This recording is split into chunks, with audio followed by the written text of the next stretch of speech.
হাঁপিয়ে হাঁপিয়ে কথা বলছিলেন, মাঝে মাঝে টানা নিঃশ্বাস নেওয়ার মতো করছিলেন, মানে অক্সিজেনটা বেশি ইনহেল করার জন্য ওটা করছিলেন।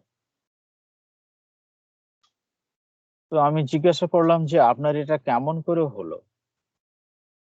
তা বলছে আমি তো শ্বশুর বাড়ি আছি, আমার শাশুড়ি মা আছেন, শ্বশুর আছেন, সব কথা তো বলাও যাবে না।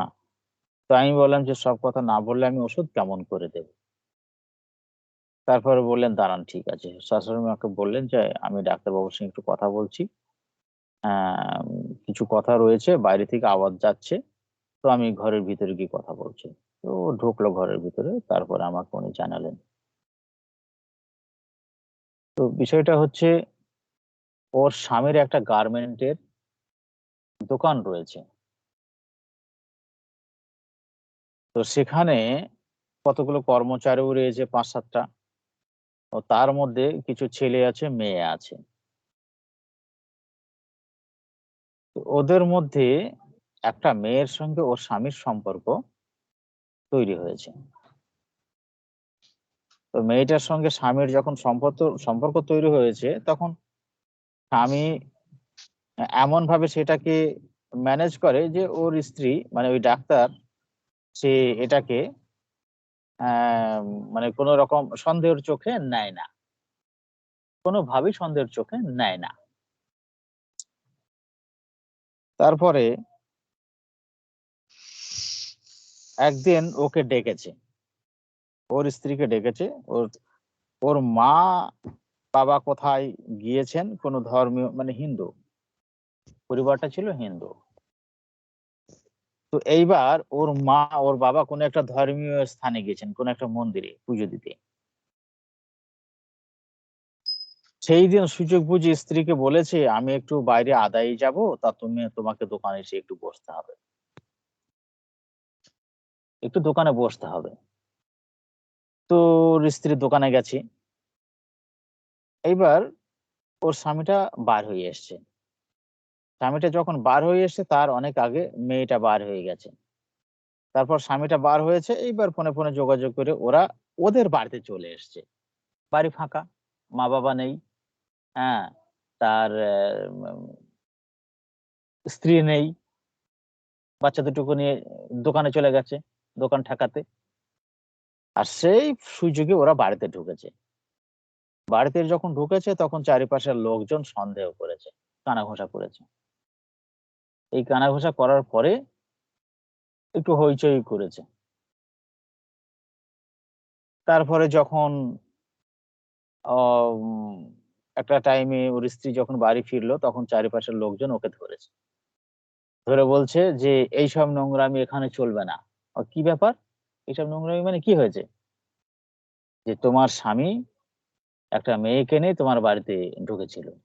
বলি, সে কি কথা? আমার স্বামী তো আদায়ে গেছিল, টাকা আদায়ে গিয়েছিল, আমাকে দোকানে বসিয়ে রেখে বললেন না একটা মেয়েকে নিয়ে বাড়িতে ঢুকেছিল। এইখান থেকে ওর মনের মধ্যে শুরু হলো একটা বিপর্যয়। তারপরে থেকে স্বামীকে সবসময় সন্দেহের চোখে দেখে, সন্দেহের চোখে দেখে। আচ্ছা আচ্ছা। এই নিয়ে ওর মনে প্রচুর পেরেশানি, অশান্তি। তো আমি তখন বলছি আপনার স্বামীর এই ব্যাপারটাকে আপনি কিভাবে দেখছেন? তা বলছি ডাক্তারবাবু, আমাদের এখন ঘরটাও খুব ভালোভাবে ফিটিং করা হয়নি, ফিটিং করা যায়নি। ঘরটার অবশিষ্ট কাজ আমি এটা কমপ্লিট করতে হবে, এটা নিয়ে আমার মাথায় একটা বিরাট চাপ। আমার ডাক্তারখানাটা খুব সুন্দরভাবে করতে হবে, সেটা নিয়েও একটা বড় চাপ। সেগুলো তো খরচা রয়েছে, সেগুলো করতে হবে। ছেলে মেয়ে দুটোকে ভালো করে পড়াতে হবে। এখন লকডাউনের সময় ওরা নাই, কিন্তু লকডাউন খুলে গেলে তখন তো ওদেরকে আহ, ভালো জায়গায় পড়াতে হবে। সব ব্যাপারে তো একটা খরচা আছে।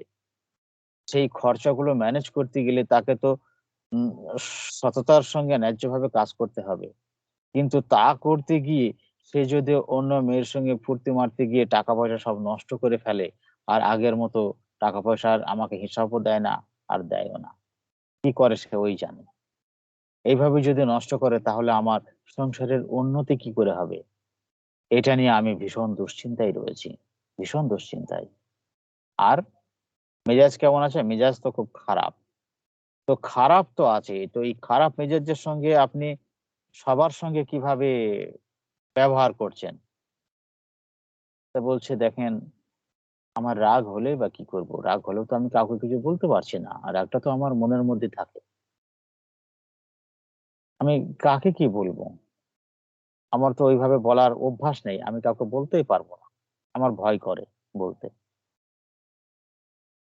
আপনি আপনার জীবনে কি চান? আমি আমার জীবনে চাই আমি একটু উন্নতি করব সংসারে। আমার ছেলে-মেয়েকে ভালো করে পড়াশোনা করাবো। হ্যাঁ? তারা বড় হবে, সমাজে মাথা উঁচু করে বাঁচবো। হ্যাঁ? আমি ডাক্তারিটা ভালো করে শিখবো। আমার স্বামী উম কাপড়ের ওই দোকানটা করেছে। সেখান থেকে যা ইনকাম হবে এই ও দুজনের সহযোগিতার মধ্য দিয়ে একটা ভালো উন্নতি করারই আমার ইচ্ছা।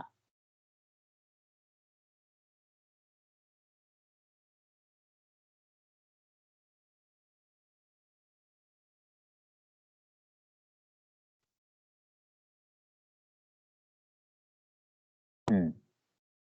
তো আমিও সেটা চাই। বেশ। আর কি সমস্যা? ডাক্তারবাবু, আমি তো কাজকর্ম কিচ্ছু করতে পারছি না। খেতেও ইচ্ছা করে না। পেটে ফাঁপ, পায়খানা ভসানি, ভসানি হয়। ভার ভসানি, ভসানি হয়। এইজন্য শরীর আরো দুর্বল হয়ে যাচ্ছে। আর কিছু? পড়াশোনা কেমন চলছে? না, পড়াশোনায় আমার একদম মন লাগছে না। ভালো লাগছে না আর। সারাদিন শুধু চুপচাপ শুয়ে থাকে, বসে থাকে। সংসারের কাজ আমি পারি না, শাশুড়িই করে। কখনো সখনো উঠে একটু হাত লাগাই, তাছাড়া আমি পারি না।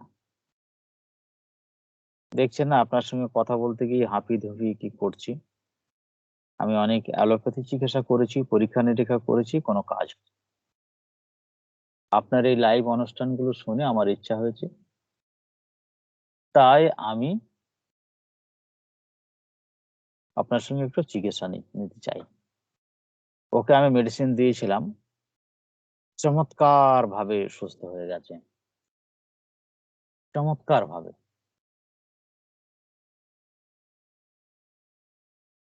এই যে জায়গাগুলো,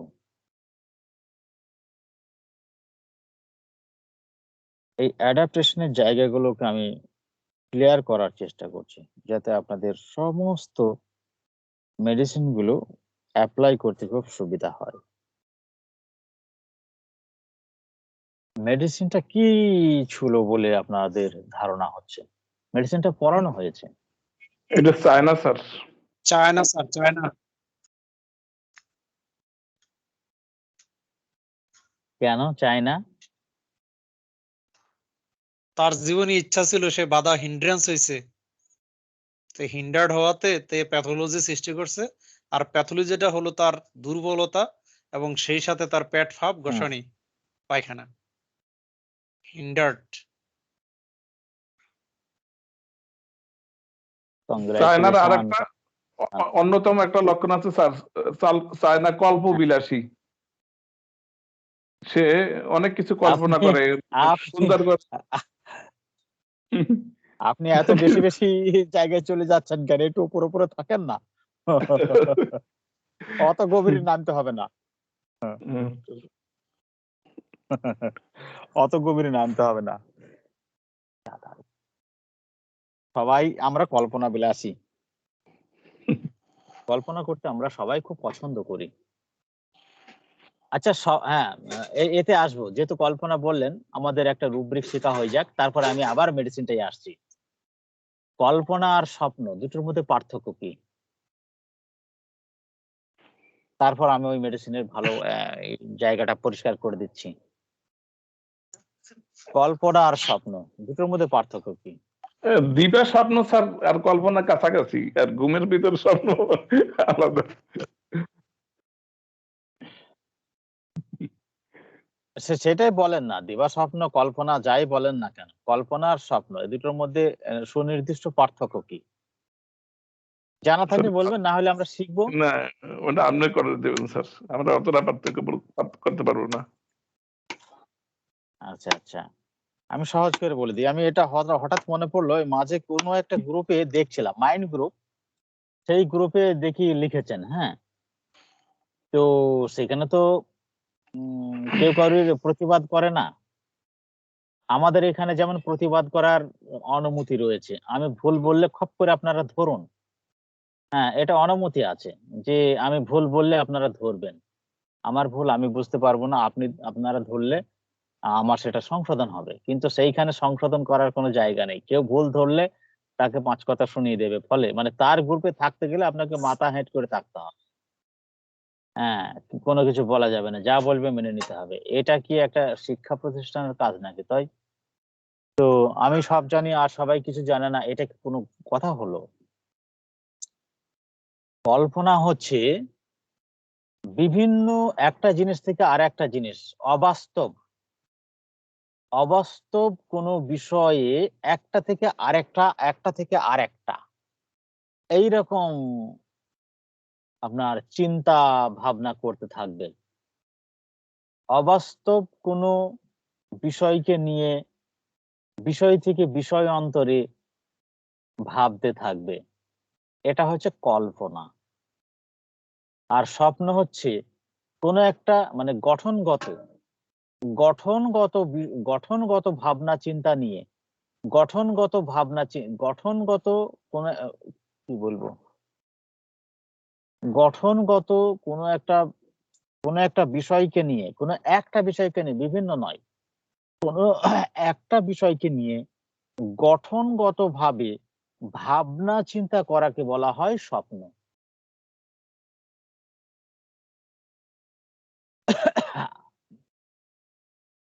আমার স্বপ্ন আছে একটা বড় ডাক্তার হব।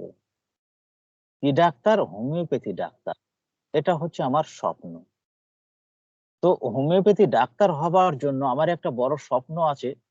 তাই আমি সেই ডাক্তারিকেই কেন্দ্র করে বিভিন্ন রকমের কল্পনা করছি। আমি এই করব, আমি ওই করব, যেটা বাস্তবতার সঙ্গে। আমি চেম্বারটা এইরকম সুন্দর করব, এইরকম ভাবে আমি প্রচার দেবো, এইরকম ভাবে অ্যাড দেবো, এইরকম ভাবে আমি পড়াশোনা করব, এইরকম ভাবে এটা করব, আমার খুব ভালো লাগছে। এই যে পুরো ব্যাপার, একটা গঠনমূলক ভাবনা চিন্তা, একই একটা বিষয়, একটা বিষয় যা গঠনমূলক, তা নিয়ে বিভিন্ন কল্পনা করাকেই বলা হয় স্বপ্ন। আর অবাস্তব কোনো বিষয়কে কেন্দ্র করে বিভিন্ন ধরনের ভাবনা চিন্তা, বিষয় থেকে বিষয় অন্তরে বিভিন্ন ধরনের ভাবনা চিন্তা করাকে বলা হয় কল্পনা। এইটুকু হচ্ছে পার্থক্য।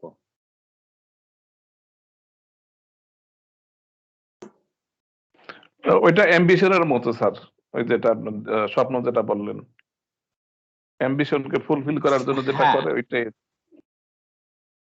না, অ্যাম্বিশনকে ফুলফিল করার জন্য যেটা করে তা নয়। অ্যাম্বিশনকে ফুলফিল করতে গেলে আপনাকে বন্ধুর পথ অতিক্রম করতে হবে। অ্যাম্বিশনকে ফুলফিল করতে গেলে কল্পনার মাধ্যমে হবে না, স্বপ্নের মাধ্যমে হবে না। তাকে অর্জন করতে গেলে আপনাকে বন্ধুর পথ অতিক্রম করে অর্জন করতে হবে। মানে অক্লান্ত কঠিন পরিশ্রম করে আপনাকে সেই পথ অর্জন করতে হবে। একনিষ্ঠভাবে লেগে থেকে আমরা যেমন করি, এটাকে অ্যাম্বিশন বলে। অত্যন্ত কঠিন পথ, অত্যন্ত কঠোর পরিশ্রমের মধ্য দিয়ে আমরা আমাদের সফলতার জায়গাকে অর্জন করার জন্য প্রতিজ্ঞাবদ্ধ। এটা হলো অ্যাম্বিশন। কিন্তু আমার অ্যাম্বিশন আছে অনেক বড় ডাক্তার হবার, অথচ আমি খাটছি না। আমার স্বপ্ন আছে, কিন্তু আমি সেই মতো পরিশ্রম করছি না। এটা কিন্তু অ্যাম্বিশন নয়। আমার ইচ্ছা আছে আমি একটা বড় হোমিওপ্যাথি ডাক্তার হব, যেখানে এক নামে সবাই আমাকে চিনবে, এলাকাবাসী সবাই আমাকে চিনবে। আমি ডাক্তার হাসানের মতো হতে চাই। কিন্তু পড়াশোনার বেলায় নবডঙ্কা।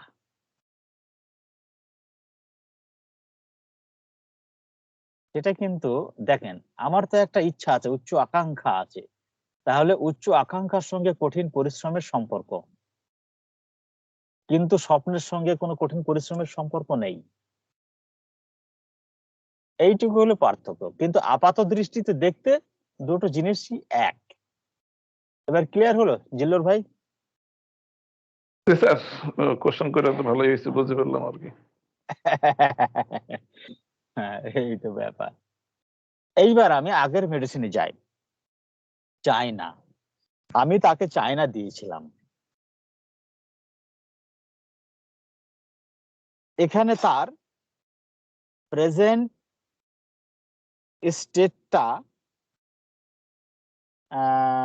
মানে তরুণ অবস্থায় প্রেজেন্ট স্টেটকে যেভাবে ধরে চিকিৎসা দেওয়া হয় এটাকে সেইভাবে দেওয়া হয়নি।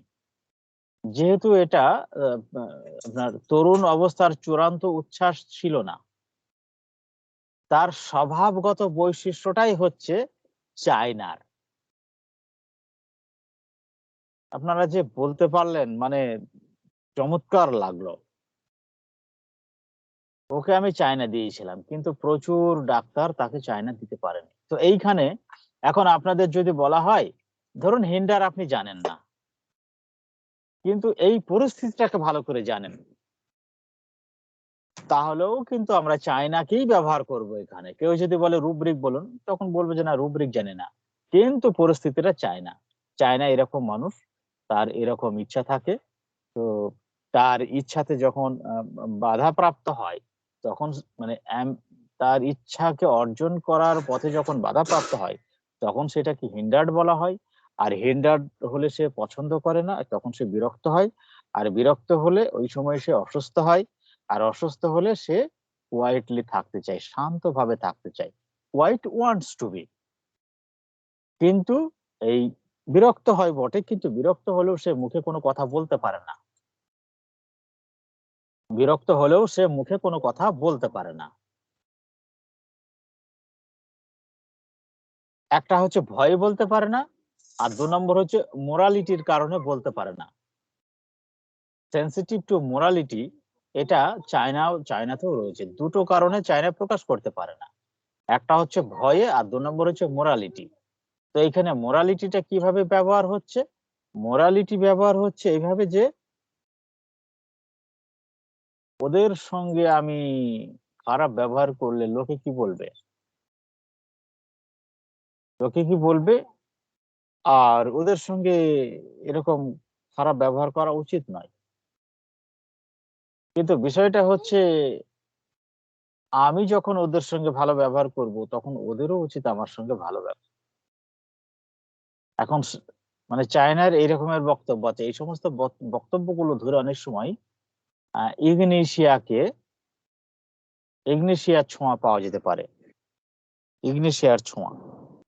কিন্তু ইগনেশিয়ার জায়গাতে কি হবে, এখানে চায়না যেভাবে তার পরিবারের কথাগুলো সহজে প্রকাশ করলো, ইগনেশিয়া কিন্তু কি করবে, কি করবে বলেন তো ইগনেশিয়া? এখানে ইংরেজি সাহসী হবে স্যার। ইগনিশিয়া এই তো স্যার অবস্থাতে ইগনেশিয়া বলবেই না, সাহসী হবে। তার মানে ইগনেশিয়া সাহসী সব হবে এবং পরিবারের কথা বলবে, তাই তো? ইগনিশিয়া তো বলবে অথবা না স্যার। স্যার ইংরেজি ওই অবস্থাতে বলতে পারে, যখন সেটাকে রাইট এবং রঙের ভিতরে সেই রাইট সাইডটাকে বেশি দেখে, তখন ওটা বলতে পারে। বাইরে স্যার ইগনিশিয়া মানে বলবে না তো। জিল্লুর ভাই, আপনি একটু বুঝিয়ে দেন তো, রাইট আর রঙের মধ্যে দিয়ে তার পরিবারের কথা কিভাবে বলবে, একটু বুঝিয়ে দেন তো। ও ও তো সবকিছু স্যার রাইট এবং রংটাকে বিবেচনা করবে, যেটাকে রাইট মনে করবে সেটা যদি এটা তার বাধাও হয়, তারপরে সেটাকে বলবে, এটা রাইট ভেবে বলবে আর কি। আর ইগনিশিয়া এরকম অবস্থাতে সে কিন্তু সাহসী ভূমিকা নেয়। যদিও সে কিন্তু প্রথমের দিকে অনেক নম্র এবং ভদ্র থাকে, বা এরকম তার মোরালিটির কারণে সে কিন্তু অনেকটা প্রথম দিকে চাপাই দেয় অনেক জিনিসেই, কিন্তু হুম পরিস্থিতির কারণে সে অনেক সময় খুব সাহসী ভূমিকা পালন করে। যেমন চায়না এখানে সাহসী ভূমিকা পালন করতে পারে নাই, ও করবে। হুম ওয়ার্ল্ড স্টেজে, তাই না? ওয়ার্ল্ড স্টেজে। জি জি জি স্যার, জি স্যার। তো ওয়ার্ল্ড এটা স্টেজে স্যার যখন থাকবে, স্যার ইমবেসিলিটি নেগেটিভিজম যেটা সে ওয়াইল্ড হয়, এটা তো স্যার ডাক্তারখানায় হবে না, এটা হবে ভালোবাসার ব্যক্তিটার দাঁড়াল সাথে, দাঁড়াল ভালোবাসার ব্যক্তিটার সাথে দাঁড়াল ঘরে। এই জায়গাটায় কিছু গল্প আছে, সেটা বলি আজকে।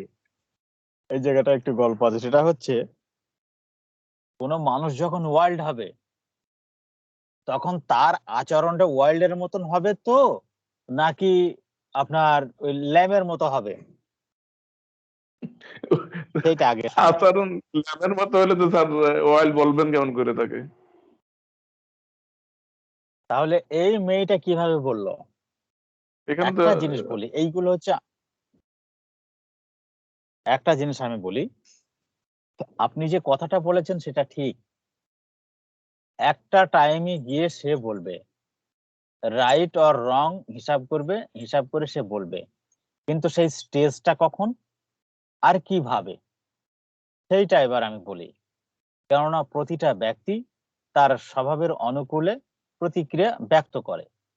তো আমরা জানি মাইল্ড টু ওয়াইল্ড, এটা ইগনেশিয়া হয়। ইগনেশিয়া হচ্ছে অত্যন্ত শান্ত, নম্র, ভদ্র, হ্যাঁ, মানে সুশীল স্বভাবের মানুষ। সেই ব্যক্তিটা যখন ওয়াইল্ড হবে তখন কিন্তু তার ভিতরে আর সেই সুশীল ভদ্রতা, সুশীলশীলতা, ভদ্রতা কিন্তু আর থাকবে না। তখন সে হয়ে যাবে বন্য, অত্যন্ত উগ্র, এটা হয়ে যাবে। তাহলে সে যখন পরিবারের সম্বন্ধে কোনো খারাপ কথাগুলো প্রকাশ করবে তখন সে ওয়াইল্ডলি প্রকাশ করবে, অত্যন্ত বিরক্তর সঙ্গে, অত্যন্ত ক্রোধের সঙ্গে আম, প্রতিবাদমূলক স্বভাবের সে এটা প্রকাশ করবে, শান্ত ভাবে করবে না। এই ব্যক্তি যেমন নরম সরম ভাবে প্রকাশ করলো, ইগনিশিয়া কখনো কোনোদিন ওইভাবে প্রকাশ করবেই না। ইগনিশিয়া প্রকাশ করলে সে অত্যন্ত রাগের সঙ্গে প্রকাশ করবে, আর অত্যন্ত রাগ, ক্ষোভ, বিরক্ত, খেদুক্তি, খেদ, এর মধ্যে দিয়ে সে নিজেকে প্রকাশ করবে। আপনি দেখতে পাবেন আগ্নেয়গিরির মতো কিভাবে বাস্ট হয়ে এখন ভিতরের লাভাগুলো হুড় করে বেরিয়ে আসছে। তখন কেন বেরিয়ে আসে না? সহ্যের একটা সীমা আছে, সেই সীমা অতিক্রম করার পর্যায়ে সে আর সহ্য করতে না পেরে এখন তার যে সামাজিক অবস্থা রয়েছে, সোশ্যাল পজিশন, সেই সোশ্যাল পজিশন থেকে নিজেকে প্রত্যাহার করে নিয়েছে। কেন প্রত্যাহার করে নিয়েছে? এর যুক্তি হচ্ছে রাইট আর রং এইখানটায়।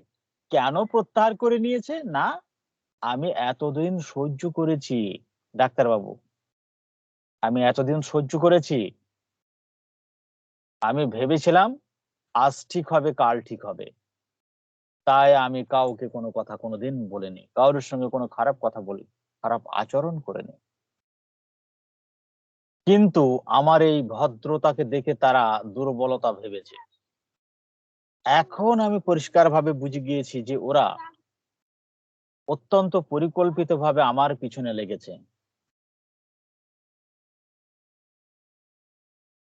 আমার কাছ থেকে তারা যদি ভালো ব্যবহার আশা করে থাকে, তাদেরও উচিত আমার সঙ্গে ভালো ব্যবহার করা। তারা শুধু আমার সঙ্গে খারাপ আচরণ করবে আর আমার সঙ্গে তারা ভালো আচরণ পাওয়ার প্রত্যাশা করবে, এটা ঠিক নয়। অত্যন্ত রাগে ক্রোধে এইরকম যখন কোনো একটা রুগী বলবে, দেখবেন ওষুধ নিতে এসে এই ওয়াইল্ড স্টেজের ব্যক্তিগুলো কোনো কিছু প্রকাশ করতে চায় না, এমনি ইগনিশিয়া কোনো কিছু প্রকাশ করতে চায় না। তো যখন ওয়াইল্ড হয়ে যায় তখনও সে কোনো কিছু প্রকাশ করতে চায় না, সামনে বসে আছে বসে আছে বসে আছে, আপনি কোনো তথ্য পাচ্ছেন না, কোনো তথ্যই পাচ্ছেন না, আপনার সঙ্গে সে কোনো রকম কোঅপারেটিভ করছে না। আর আপনি বারবার তাকে চাপ দিয়ে যাচ্ছেন, প্রশ্ন করে যাচ্ছেন, চেষ্টা করছেন তাকে তার মধ্যে থেকে কিছু বার করার জন্য। তার ভিতরে কি হয়, ওই সময়ে একটা অন্তর্দ্বন্দ্ব চলে। অন্তর্দ্বন্দ্ব, যেহেতু মুখটা তো তালা দেয়া থাকে, ইগনিশিয়ার মুখে চাবি দেওয়া থাকে, তালা দেওয়া থাকে, তো যা কিছু ঘাত প্রতিঘাত সব ভিতরে তার হৃদয়ের মধ্যে সঞ্চয় করে, হৃদয়ের মধ্যে সঞ্চয় করে মুখটা বন্ধ করে দেয়, ফলে বার হতে পারে না। এখন যখন আপনি চিন্তা করেন, তখন ওর মধ্যে অন্তর্দ্বন্দ্ব চলে। এই অন্তর্দ্বন্দ্বের একটা রুব্রিক রয়েছে, রুব্রিকটা আমি ভুলে যাচ্ছি, ভুলে যাচ্ছি, না না, না ভুলে যাচ্ছি গো, রুব্রিকটার নাম ভুলে যাচ্ছি। অন্তর্দ্বন্দ্ব মনে পড়লে বলবো। তো এটা ইন্ট্রো ইন্ট্রো না না না, ইন্ট্রোস্পেকশন নয়, ইন্ট্রোস্পেকশন নয়, ওই এন, দেখি আমার আসে কিনা এর মধ্যে, অ্যান্টাগনিজম, অ্যান্টাগনিজম উইথ হারসেলফ। দেখি এর মধ্যে ইংলিশে আছে কি, এর মধ্যে নেই। Antagonism with herself. হ্যাঁ হ্যাঁ, এর মধ্যে অ্যান্টাগনিজম রুব্রিকটা রয়েছে কিন্তু মেডিসিনটা নেই। তো ওর মধ্যে অ্যান্টাগনিজম চলতে থাকে, অন্তর্দ্বন্দ্ব চলতে থাকে, বলবে কি বলবে না, বলবে কি বলবে না। যেহেতু তার বলা অভ্যাস নেই, অভ্যাস না থাকলে তো কেউ বলতে পারে না, যেহেতু তার মধ্যে বলার অভ্যাস নেই, তা সে বলতে পারে না। কিন্তু ভিতরে একটা প্রেসার আসে, একবার মনে হয় বলি আর একবার মনে হয় বলবো না। কেননা ওই যে আপনার রাইট আর রং, এই দুটো হিসাব করে, তারপরে এদিকে বাইরে থেকে যত বেশি তাকে হিট করা হয়, একটা টাইমে গেছে খুব ক্রোধের সঙ্গে, মানে ওয়াইল্ড স্টেজে অত্যন্ত ক্রোধের সঙ্গে তখন সব বলে ফেলে। তখনও মানে সামাজিক অবস্থান থেকে সে নিজেকে প্রত্যাহার করে নেয়। এই জায়গাতে সে তার পরিবারের সমস্ত বাজে কথাগুলো প্রকাশ করে ফেলে, কিন্তু তার আগে সে প্রকাশ করে না। তাহলে এই জায়গাটা আমাদের খেয়াল রাখতে হবে, একেবারে নির্দিষ্ট ভাবে এই জায়গাটা আমাদের মনে রাখতে হবে।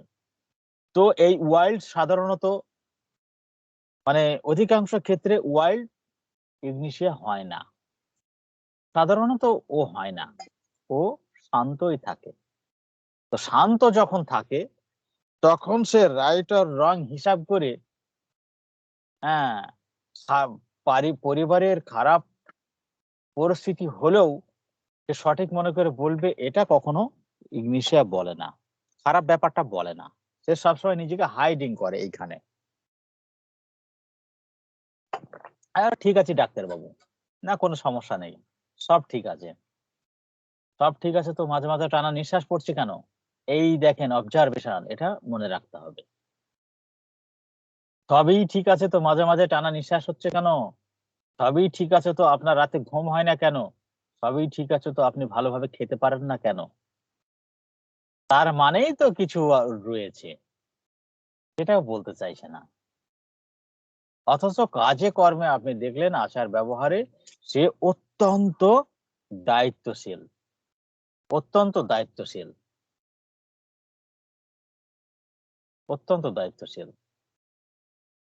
কিন্তু এই অত্যন্ত দায়িত্বশীলতার মধ্যে দিয়ে তার ভিতরে একটা স্বভাব রয়েছে, ইম্ব্যাসিলিটি নেগেটিভিজম। ইম্ব্যাসিলিটি নেগেটিভিজম হচ্ছে কি, বোকার ন্যায় নেগেটিভ কার্যকলাপ, কাজকর্ম করা, বোকার ন্যায় নেগেটিভ কাজকর্ম করা, এটা ও সব সময় করে। ইগনিশিয়ার সব কিছু ভালো, কোনো কিছুতে ওর, কোনো কিছুর জন্য ওর দিকে আঙুল তোলা যাবে না, এতটাই খাঁটি সোনা। কিন্তু শুধুমাত্র ইম্ব্যাসিলিটি নেগেটিভিজমই হচ্ছে ওর ওর একমাত্র নেগেটিভ দিক। বোকার ন্যায় নেগেটিভ কার্যকলাপগুলো করে। তো পোকার ন্যায় নেগেটিভ কার্যকলাপগুলো কিরকম? সেগুলো হচ্ছে, যেমন ধরুন এখন অসুস্থ হয়ে পড়েছে, আগে যখন সুস্থ ছিল তখন কি করতো?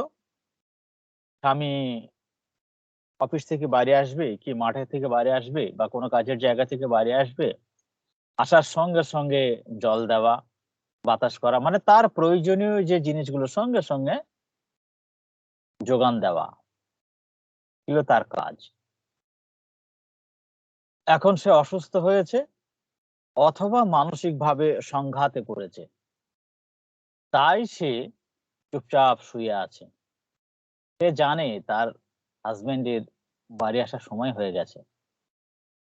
হ্যাঁ, আগে যেমন বাড়ি আসার সময় হয়ে গেছে বলে সক্রিয় থাকতো, এখন বাড়ি আসার সময় হয়ে গেছে এটা সে মনে মনে ওয়াকিবহাল, অবগত, তারপরেও কিন্তু এখন সে চুপ করে শুয়ে আছে। এইটাই হচ্ছে তার পোকার ন্যায় নেগেটিভ কাজকর্ম করা। এই কাজটা সে সুস্থ অবস্থায় কখনোই করবে না, শান্ত মেজাজে সুস্থ অবস্থায় কখনোই করবে না এই কাজটা। তারপরে বাড়ি এসে তাকে জাগানো হলো, তোলানো হলো, আসলে সে তো জেগে জেগে ঘুমাচ্ছে, সে তো জেগেই আছে। তারপরে সে উঠবে, কিন্তু কোনো কথা বললো না, মুখ গোমরা করে আছে, মুখ গোমরা করে, মুখ দেখে বোঝা গেছে যে অসুস্থ আছে। কি হয়েছে? কিছু হয়নি।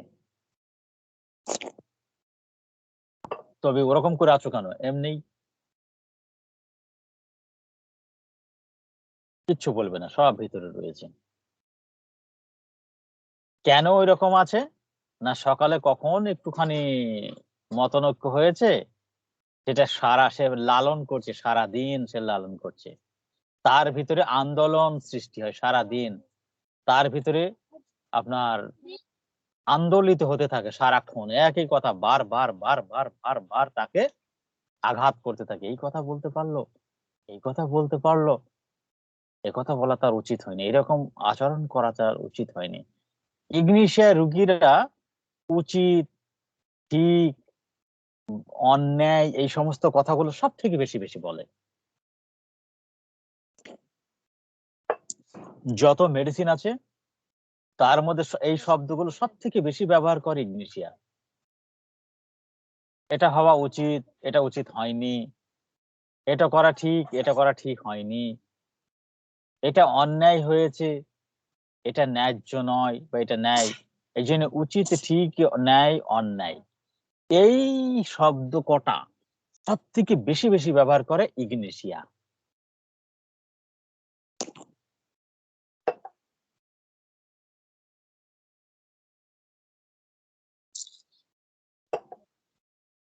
তাহলে ইগনিশিয়ার ইম্ব্যাসিলিটি নেগেটিভিজমটা বোঝা গেল।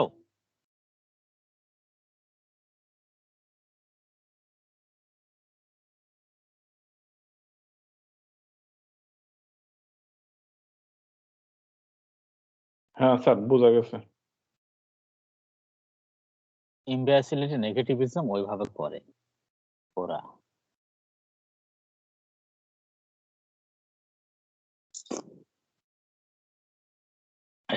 আচ্ছা,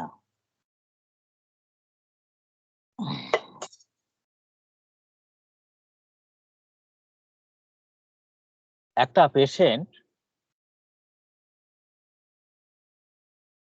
30 বছর বয়সের একটা পেশেন্ট, 1 মাস আগে সে একটা সন্তান প্রসব করেছে, জাস্ট 1 মাস আগে।